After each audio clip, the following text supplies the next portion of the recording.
तो दोस्तों आज हम फिर से आपके लिए लेकर आए हैं देश दुनिया की सभी ताजा बड़ी खबरें। फटाफट एक एक कर विस्तार से आज आपको बताएंगे, तो वीडियो को अंत तक जरूर देखें। दोस्तों वीडियो बनाने में हमें काफी मेहनत लगी है, तो वीडियो को दिल से लाइक कर दें। जी हां दोस्तों, पहली खबर में आपको बताएंगे कि बिहार में 15 मई तक लगा टोटल लॉकडाउन। कोरोना की वजह से नीतीश कुमार ने लिया है फैसला। तो वहीं आपको बताएंगे दोस्तों की ममता बनर्जी की जीत के खिलाफ कल पूरे देश में धरना देगी भाजपा। कलकत्ता पहुंचेंगे कल जेपी नड्डा। तो वहीं आपको बताएंगे दोस्तों की राहुल गांधी ने कोरोना को रोकने के लिए पूरे देश में प्रधानमंत्री मोदी से लॉकडाउन लगाने की है मांग। तो वहीं आपको बताएंगे दोस्तों की बंगाल में चुनाव हारते ही भाजपा नेता यशवंत सिन्हा ने प्रधानमंत्री मोदी और अमित शाह का मांगा इस्तीफा। कहा इन दोनों की वजह से ही बंगाल में बीजेपी हारी है चुनाव। तो वहीं आपको बताएंगे दोस्तों की उत्तर प्रदेश जिला पंचायत चुनाव में अयोध्या और वाराणसी से लगा भाजपा को बड़ा झटका। दोनों ही जगह खाता नहीं खोल पाई भाजपा। समाजवादी पार्टी ने जबरदस्त जीत की है हासिल। तो वहीं आपको बताएंगे दोस्तों कि बंगाल में चुनाव के नतीजे आने के बाद बीजेपी के 9 कार्यकर्ताओं की दिन दहाड़े मौत। अमित शाह ने मांगी है ममता बनर्जी से रिपोर्ट। तो सभी खबरों को आपको एक एक कर बताएंगे दोस्तों, वीडियो को दिल से लाइक कर दें। इसी बीच पर दोस्तों अगली खबर की ओर, तो बिहार में 15 मई तक लगा टोटल लॉकडाउन। कोरोना के चलते नीतीश कुमार ने लिया फैसला। जी दोस्तों, आपको बता दें ये बड़ी खबर सामने निकल कर आई दोस्तों कि कोरोना वायरस से देश में हालात बद से बदतर होते चले गए हैं। बिहार सहित पूरे देश में कोरोना के मामले लगातार बढ़ रहे हैं। इस बीच खबर सामने निकल कर आई दोस्तों कि बिहार में कोरोना के बढ़ते मामलों के बीच आज नीतीश कुमार ने बड़ा ऐलान कर दिया है। बिहार में नीतीश कुमार ने 15 मई तक पूर्ण लॉकडाउन लगा दिया है और सब कुछ बंद करने का ऐलान कर दिया है। भैया आपको बता दें कि इससे पहले भी सुप्रीम कोर्ट ने आदेश जारी किया था और मोदी सरकार से देश में लॉकडाउन लगाने की मांग करी थी। तो ये बड़ी अपडेट आ रही दोस्तों कि बिहार में आज संपूर्ण लॉकडाउन लग गया है। इसी बीच पर दोस्तों अगली खबर की ओर, तो ममता बनर्जी की जीत के खिलाफ कल बंगाल में धरना देगी भाजपा। जेपी नड्डा पहुंचे कलकत्ता। जी हां दोस्तों, आपको बता दें ये बड़ी खबर सामने निकल कर आई दोस्तों कि पश्चिम बंगाल में एक बार फिर से टीएमसी को पूर्ण बहुमत मिला है और एक बार फिर से बंगाल की मुख्यमंत्री ममता बनर्जी बनने जा रही हैं। वहीं आपको बता दें कि टीएमसी के जीतने के बाद बंगाल में हिंसा हुई और पिछले 24 घंटे में 9 बीजेपी कार्यकर्ताओं को बुरी तरह से बंगाल में मौत के घाट उतार दिया। वहीं आपको बता दें कि बंगाल में चुनावी हिंसा के बाद आज कोलकाता जेपी नड्डा पहुंचे हैं और कल भाजपा ममता बनर्जी के खिलाफ पूरे बंगाल सहित देश में धरना देगी और ममता बनर्जी की जीत का कल बंगाल में भाजपा विरोध करेगी। वहीं आपको बता दें कि जेपी नड्डा ने कहा है कि जिस तरह से बंगाल में जो है टीएमसी ने चुनाव जीता है और हमारे कार्यकर्ताओं की मौतें हो रही है। दरअसल आपको बता दें कि पिछले 24 घंटे में टीएमसी ने चुनाव जीतने के बाद 9 भाजपा कार्यकर्ताओं को मौत के घाट उतार दिया है और बीजेपी ने टीएमसी के कार्यकर्ताओं पर यह आरोप लगाया है। इसी के खिलाफ देश भर में कल भाजपा धरना देगी और कल ही ममता बनर्जी पश्चिम बंगाल में मुख्यमंत्री पद की शपथ लेंगी। तो ये बड़ी अपडेट आ रही दोस्तों कि एक तरफ जहां ममता बनर्जी शपथ लेंगी तो दूसरी तरफ बीजेपी धरना देगी। इसी बीच पर दोस्तों अगली खबर की ओर, तो अयोध्या और वाराणसी में भाजपा को लगा झटका। समाजवादी पार्टी ने की जबरदस्त जीत हासिल। जी हां दोस्तों, आपको बता दें कि उत्तर प्रदेश पंचायत चुनाव 2021 के परिणाम आने शुरू हो गए हैं। भैया आपको बता दें कि भाजपा के गढ़ अयोध्या और वाराणसी में बीजेपी का पंचायत चुनाव में सुपड़ा साफ हो गया है और समाजवादी पार्टी को जबरदस्त जीत मिली है। जी हां दोस्तों, आपको बता दें कि प्रधानमंत्री नरेंद्र मोदी के संसदीय क्षेत्र वाराणसी और अयोध्या में बीजेपी को बड़ा झटका लगा है।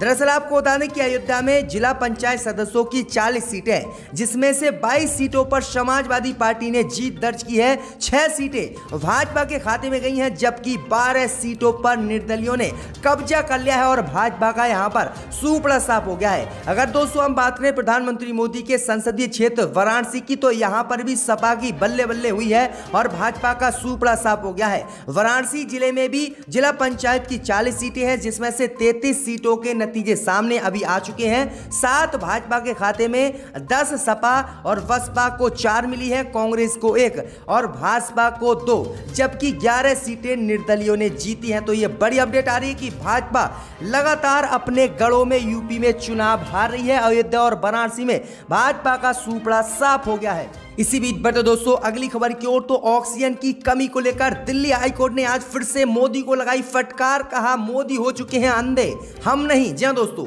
आपको बता दें बड़ी खबर सामने निकल कर आई दोस्तों कि देश में कोरोना वायरस की दूसरी लहर ने कोहराम मचा रखा है। पिछले हफ्ते से लगातार प्रतिदिन 3.5 लाख से ज्यादा कोरोना के नए मामले आ रहे हैं और कोरोना मरीजों और ऑक्सीजन की कमी और देश में अस्पतालों में बेडों की कमी लगातार हो रही है, जिससे देश भर में कोरोना मरीजों की मौत हो रही है। इस बीच खबर सामने निकल कर आई दोस्तों कि दिल्ली के अस्पतालों में ऑक्सीजन की किल्लत है, जिससे कोरोना मरीजों की मौत हो रही है। अब इसी ऑक्सीजन की कमी को लेकर दिल्ली हाईकोर्ट ने आज फिर से मोदी अमित शाह को फटकार लगाई है और कहा है कि मोदी अमित शाह अंधे हो चुके हैं, लेकिन हाईकोर्ट अंधा नहीं हो चुका है, हमें सब कुछ दिखाई दे रहा है।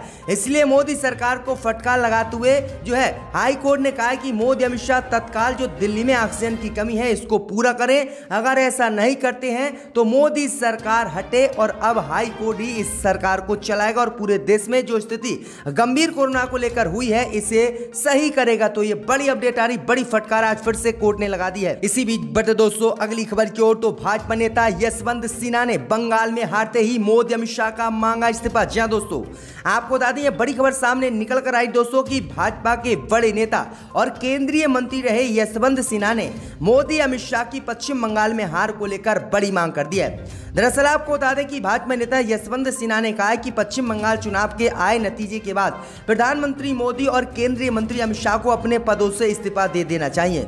दरअसल आपको बता दें कि हजारीबाग से 3 बार सांसद रहे यशवंत सिन्हा ने यहां अपने निवास पर आयोजित संवाददाता सम्मेलन में कहा कि जिस प्रकार से बीजेपी के इन वरिष्ठ नेताओं ने टीएमसी की अध्यक्ष एवं पश्चिम बंगाल की मुख्यमंत्री ममता बनर्जी पर निजी हमले किए, उससे वहां की जनता बहुत नाराज हुई और आज के परिणाम उसी के नतीजे हैं। इसलिए भाजपा को इस हाल के लिए प्रधानमंत्री मोदी और अमित शाह, राजनाथ सिंह और जेपी नड्डा को ठहराना चाहिए और मोदी अमित शाह को अपने पद से इस्तीफा दे देना चाहिए। इन लोगों की वजह से ही पश्चिम बंगाल में बीजेपी चुनाव हारी है। तो ये बड़ी अपडेट आ रही दोस्तों। इसी बीच बढ़ते दोस्तों अगली खबर की ओर, तो केजरीवाल ने 2 महीने का मुफ्त राशन और ऑटो टैक्सी चालकों को 5,000 रुपए लॉकडाउन में दिल्ली में देने का किया ऐलान। जी हां दोस्तों, आपको बता दें कि देश की राजधानी दिल्ली में कोरोना वायरस के संकट के बीच मुख्यमंत्री अरविंद केजरीवाल ने प्रेस कॉन्फ्रेंस कर बड़ा ऐलान किया है।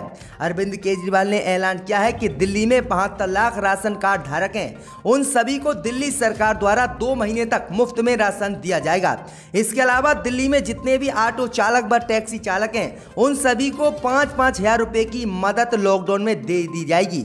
ऐसे में दिल्ली में करीब 1.5 लाख ऑटो और टैक्सी चालकों को फायदा होगा। तो ये बड़ी अपडेट दोस्तों की कोरोना वायरस और लॉकडाउन के बीच ये बड़ा ऐलान आज केजरीवाल ने कर दिया है। इसी बीच बढ़ते दोस्तों अगली खबर की ओर, तो व्यापारी संगठनों ने प्रधानमंत्री मोदी से की मांग जल्द से जल्द पूरे देश में लगे संपूर्ण लॉकडाउन। जी हां दोस्तों, आपको बता दें ये बड़ी खबर सामने निकल कर आई दोस्तों कि दिल्ली सहित देश के अधिकांश राज्यों में कोरोना को संक्रमण देखते हुए राष्ट्रीय लॉकडाउन लगाने की मांग उठने लगी है।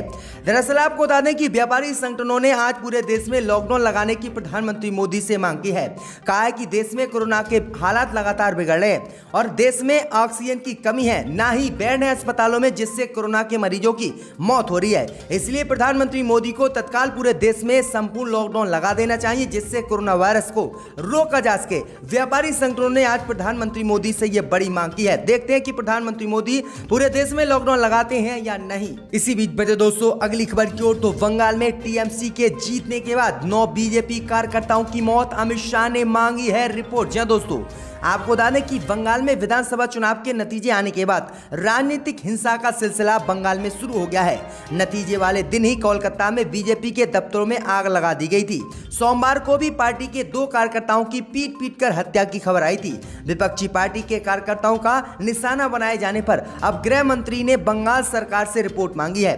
दूसरी तरफ भाजपा नेता कैलाश विजयवर्गीय ने कहा है कि भाजपा कार्यकर्ताओं पर ये हमले ममता बनर्जी की सह पर हो रहे हैं। पार्टी के राष्ट्रीय अध्यक्ष जेपी नड्डा बंगाल में मंगलवार को दौरा करेंगे और फिर जो है धरना भी देंगे और जो कार्यकर्ता बीजेपी के बंगाल में मारे गए हैं उनके घर जाएंगे। तो ये बड़ी अपडेट आई दोस्तों कि बंगाल में टीएमसी के चुनाव जीतने के बाद अब तक 9 भाजपा कार्यकर्ताओं की मौत हो चुकी है और अमित शाह ने इसको लेकर रिपोर्ट ममता बनर्जी से मांगी। अब देखते हैं रिपोर्ट में क्या सामने आता है।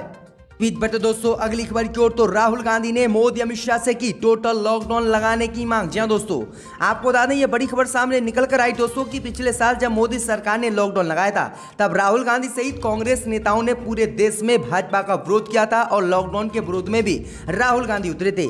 इस बीच आज खबर सामने निकल कर आई दोस्तों कि राहुल गांधी ने अब कोरोना वायरस को देश में रोकने को लेकर प्रधानमंत्री मोदी और भाजपा से पूरे देश में टोटल लॉकडाउन लगाने की मांग की है।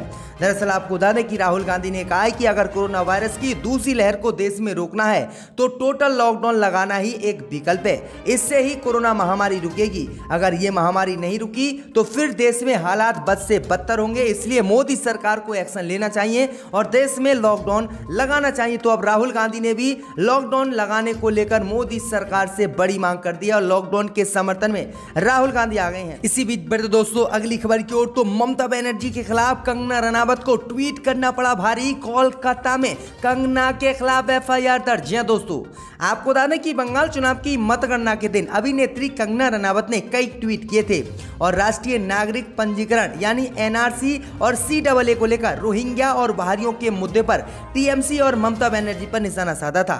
इसे लेकर एक वकील ने अब उनके खिलाफ कोलकाता पुलिस में एफआईआर दर्ज कराई है। वकील ने अपनी तहरीर में लिखा है कि कंगना बंगाल में कानून व्यवस्था बिगाड़ना चाहती है। वह मुंबई की रहने वाली है और पेशे से सिल्वर स्क्रीन अभिनेत्री है, लेकिन अभी उनके ट्विटर अकाउंट पर बंगाल चुनाव को लेकर विवादित ट्वीट किए गए। दरअसल आपको बता दें कि जब बंगाल में ममता बनर्जी चुनाव जीती थी तो ममता बनर्जी के विरोध में कंगना रनावत ने ट्वीट किया था और कहा था कि बाहरियों और बांग्लादेशियों ने ममता बनर्जी को बंगाल में चुनाव जिताया है। तो ये बड़ी अपडेट आ रही है, बड़ा हमला जो है अब कंगना रनावत पर बोला गया है और कंगना रनावत को अब जेल भी हो सकती है। कोलकाता में एफआईआर दर्ज कंगना रनावत के खिलाफ करा दी गई है।